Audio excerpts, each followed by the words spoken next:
Olá, amigos do Gazeta MS, vamos falar de Campeonato Estadual do Mato Grosso do Sul, que tem a quinta rodada acontecendo nesta quarta e quinta-feira, para fechar aí a primeira fase, né, do turno, que é chamado Jogos de Ida. E estamos aqui na camisa 10, onde nós temos aqui chuteiras de vários modelos, olha só, chuteiras de vários modelos, da Adidas, da Nike, entre outras, para você praticar o seu esporte, seu futebol, seja futebol suíço, seja futebol de campo, seja o futsal. Camisa 10 tem chuteiras, uma variedade de materiais esportivos e bolas, das mais variadas também, Rogério. Das mais variadas. Você falou de chuteira de futsal, a bola da Liga Nacional de Futsal, bola Cajipa, tem aqui na camisa 10, e tem de futsal também a bola 81, que é a bola para a sua equipe poder trabalhar, treinar, Copa Morena chegando, outras competições. Bolas aqui na camisa 10. Tem também bola de futebol de campo, futebol suíço, bolas pênaltis, aqui na camisa 10. Bola para você praticar o seu esporte, treinar a sua equipe, vir forte para as competições. Competição essa que o seu time está inscrito, pode se inscrever. E nós estamos acompanhando o Campeonato Estadual e vamos falar desta quinta rodada. Olá, James. Olá, amigos do Gazeta MS. Uma rodada para as equipes de Campo Grande e também das equipes de Dourados tentarem a recuperação. Na quarta rodada, nenhuma venceu, pelo contrário, só o Biratã, que acabou não perdendo, né, empatou com o Corumbaense em 2-2. As outras, Novo Operário, Sene, Comercial e o 7, todas acabaram sendo derrotadas. Então, essa quinta rodada é a rodada de recuperação para essas equipes, até para não deixar o Costa Rica no grupo A e o Naviraense no grupo B deslancharem ainda mais na liderança dessas chaves. A rodada começa quarta-feira, 3 horas da tarde, são jogos pelo grupo A, né? O Sene joga contra a SERC, jogo no olho do furacão, James, sem público, né? O olho do furacão ainda não tem um laudo de vigilância sanitária, né? Jogo à tarde. Bom, não ia ninguém mesmo, do mesmo jeito, né? Eu até brinquei com o pessoal ontem que a média de público do Sene ia cair drasticamente por causa desse jogo, de 30 para 25 torcedores por partida. Mas o Sene tem treinador novo, hein? Treinador novo, João Batista, que já estreou na Copa Verde, jogando lá na cidade de Cuiabá, na derrota por 3-1 para a equipe do Cuiabá, eliminação na Copa Verde, e a briga ali é contra o rebaixamento. A SEC deu uma respirada, venceu na última rodada do Comercial, está com 4 pontos, e o Sene com apenas 1 pontinho nessa virada de turno. Precisa vencer para, pelo menos, se não vai sair da zona do rebaixamento, até porque a SEC tem uma vantagem ali no saldo de gols, né? Possa encostar no adversário para deixar essa incômoda situação aí depois na virada do turno. Portanto, jogo importante, Sene e SERC. No estádio Jacques da Luz, 3 horas da tarde, aí sim, com presença de público, o Novo Operário joga contra a equipe do Misto. Briga direta ali por classificação. O Misto é o terceiro, o Novo Operário é o quarto, e quem vencer dá um salto na tabela de classificação, encostando um pouquinho mais nos líderes, ou pelo menos na equipe do Comercial, que joga apenas na quinta-feira. Comercial e Costa Rica. Comercial primeiro tem 10 pontos, o Costa Rica tem 7 pontos, é o segundo colocado, e o Colorado conta com uma vitória para, se não tomar a primeira posição do Costa Rica, para isso seria preciso uma goleada ali de 5, 6-0, algo impensável no momento, até pela equipe do Costa Rica, mas uma vitória do Comercial não. O Comercial pode sim vencer esse jogo e chegar aos 10 pontos, assim como está o Costa Rica. Ao time do Mauro Marino, o Costa Rica, um empate em Campo Grande hoje consolida a primeira posição do time na virada de turno dessa primeira fase do Campeonato Estadual. Ou seja, no jogo Comercial e Costa Rica, não tem favoritos. Não tem favorito. Não tem favorito. Evidente que o Comercial, por jogar em casa, vai ter uma pressão maior. Só que o jogo à tarde, a presença de público deve ser limitada. Poucos torcedores, infelizmente, né?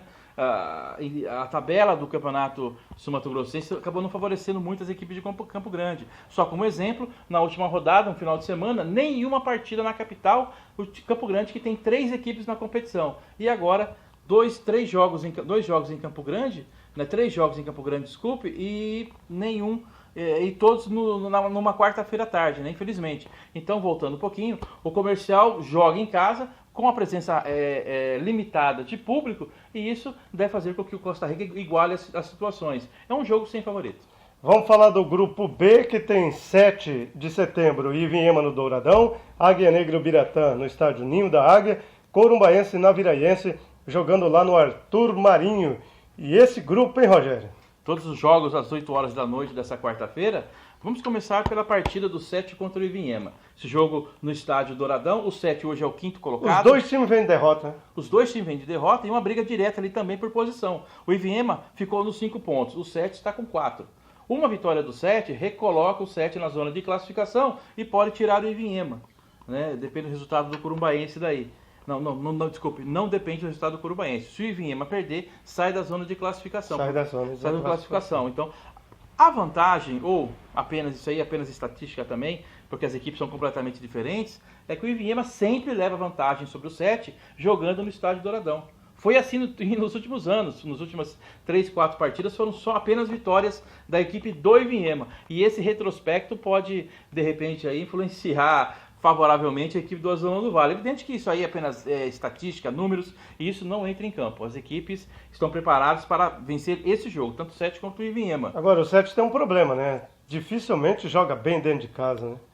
Principalmente contra o Ivinhema, que eu falei agora. Chamam até que no Douradão tem algo que acontece lá que não dá certo pro 7. Fala que tem um sapo enterrado, ou 7 sapos, A né? maldição do Douradão. Pois é.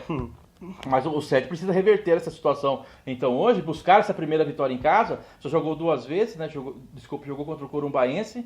Que perdeu e depois empatou com o Biratã. Com o Biratã, na verdade, o mando de campo era do Biratã. Então, né, dá para desconsiderar esse resultado. Mas perdeu para o Corumbaense em casa. Depois foram 2 jogos complicados fora, uma vitória e uma derrota lá para o Naviraense. E a hora de retornar ao Douradão e conquistar os 3 pontos, para retornar à zona de classificação e deixar um pouquinho aquele pensamento em relação ao rebaixamento, posição que hoje está com o Biratã, um pouquinho para trás. E o 7 tem problemas, até porque o João Leandro deve ficar algumas partidas afastado, aquele problema, né, ele acabou fraturando o nariz naquela disputa de bola com a zaga do Naviraense, um lance fortuito, mas que aconteceu. Para isso trouxe o Rincon já se apresentou ontem, mas deve jogar apenas daqui 1 ou 2 rodadas. Né? E aí tem o problema ainda das laterais. O Tom faz ainda, o lateral esquerdo faz um teste hoje para saber se vai jogar ou não, a mesma coisa o Renan, e o Pedro Caçapa está tendo ali que se virar para montar o time. Outra partida, Águia Negra e o Biratã na cidade de Rio Brilhante, no estádio Ninho da Águia.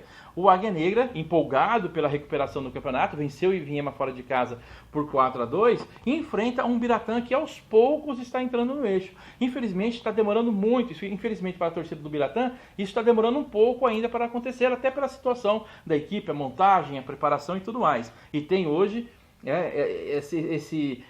essa situação de enfrentar o Águia Negra fora de casa, empolgado, e que precisa também em casa buscar a primeira vitória no campeonato. O Águia Negra jogou 2 vezes em casa, perdeu para o Naviraense, foi goleado pelo 7 e precisa dar uma resposta para a sua torcida. É uma boa oportunidade contra um Biratã que está se ajustando, que tem jogador chegando, o técnico Denilson Raffaini está aos poucos dando um padrão de jogo para a equipe e precisa agora enfrentar o Águia Negra. Eu acredito que o Águia Negra, por tudo isso, seja o favorito para o jogo, só que isso também não significa muita coisa, até porque as equipes visitantes têm feito bons resultados. E o Leão vai empolgado lá para Rio Brilhante. Principalmente pelo segundo tempo do jogo contra o Corumbaense, que poderia e merecia até uma vitória. Bom, outra partida que fecha a rodada, Corumbaense e Naviraense, lá em Corumbá. O Naviraense até aqui vai muito bem, obrigado. Muito bem, liderando a chave, 10 pontos, 4 pontos sobre o segundo colocado, curiosamente, justamente o Corumbaense. Né? Então, o time do Naviraense joga fora de casa sem pressão nenhuma. Com crédito, no caso, se sofrer uma derrota. Permanecer ainda na liderança. Né? Permanece na liderança. Se empatar, mantém essa boa vantagem sobre os demais concorrentes em relação à classificação. Então o Naviraense joga tranquilo contra um Corumbaense, que o técnico Cláudio Roberto precisa recompor depois da partida aqui em Dourados. Foram 3 expulsões. O goleiro titular Edmar não joga, foi expulso naquele último lance na jogada com o Thiaguinho. Foi expulso também o zagueiro Felipe, naquela disputa de bola com o Oliveira. Os dois acabaram deixando o campo, expulsos pelo árbitro Marcos Matheus Pereira. E teve mais uma expulsão ainda, o Patrick, que poderia recompor a zaga da equipe do Corumbaense. O Patrick, ele é zagueiro, é volante, ele é lateral, um jogador polivalente ali no sistema defensivo, e não vai jogar. Então o técnico Cláudio Roberto tem esses problemas aí, alguns jogadores estão voltando de contusão, não estão ainda em plena forma física. É um jogo em que o Naviraense, mesmo jogando no Arthur Marinho, é o favorito. O Corumbaense tem problemas, precisa também dar uma resposta ao seu torcedor, ainda não venceu em casa, né? E que isso é muito comum, inclusive, nessa chave do grupo B, né? Se levarmos em consideração esse quesito, apenas quem venceu em casa foi o Ivinhema, que bateu o Biratã por 3-0, e o jogo, na verdade, nem foi em casa, foi lá em Nova Andradina, o Ivinhema como mandante, e o Naviraense, que venceu o 7 na última rodada. Todas as outras equipes, nenhuma ainda conseguiu os 3 pontos, jogando perto do torcedor. Fechando esta quinta rodada, ou para fechar essa quinta rodada, já daria para dizer que alguma equipe já está classificada para a próxima fase, mesmo que matematicamente, ou ainda está cedo, porque ainda temos uma rodada da primeira fase e toda a segunda fase em andamento. Pois é, não, matematicamente não é possível. Eu acredito que matematicamente a equipe, a quarta colocada ali, se garantiria com 13 ou 14 pontos, né? Acredito que essa seja mais ou menos a conta, seja ali a nota de corte para a classificação para a próxima fase. Mas é certo que, em relação ao início de competição e às projeções, é certo que o Costa Rica vai estar na próxima fase, que o Naviraense vai estar na próxima fase, o Corumbaense, que não empata, ele perdeu ou ganhou. Isso significa que, se manter essa regularidade, também vai estar na próxima fase, porque quando uma equipe empata muito, ela acaba não avançando. É o caso do Biratã. O Biratã perdeu 2 jogos e empatou 2 jogos, está em último com 2 pontos. Então, se tivesse pelo menos vencido uma dessas partidas, que foi o que fez o 7, já estaria com 4. Né? Então, essas equipes devem sim passar para a próxima fase. No grupo B, o Comercial também deve avançar sem muito susto, se manter essa regularidade. O Novo Operário também. Né? E agora, mas a gente espera a recuperação de algumas equipes. É o caso do Sene no grupo B, que está em último. Né? No grupo A, desculpe, que está em último e que deve, com o técnico novo, buscar uma recuperação e outras situações. Tá certo. Quinta rodada acontecendo nesta quarta e quinta-feira e você acompanha todas as informações no Gazeta MS.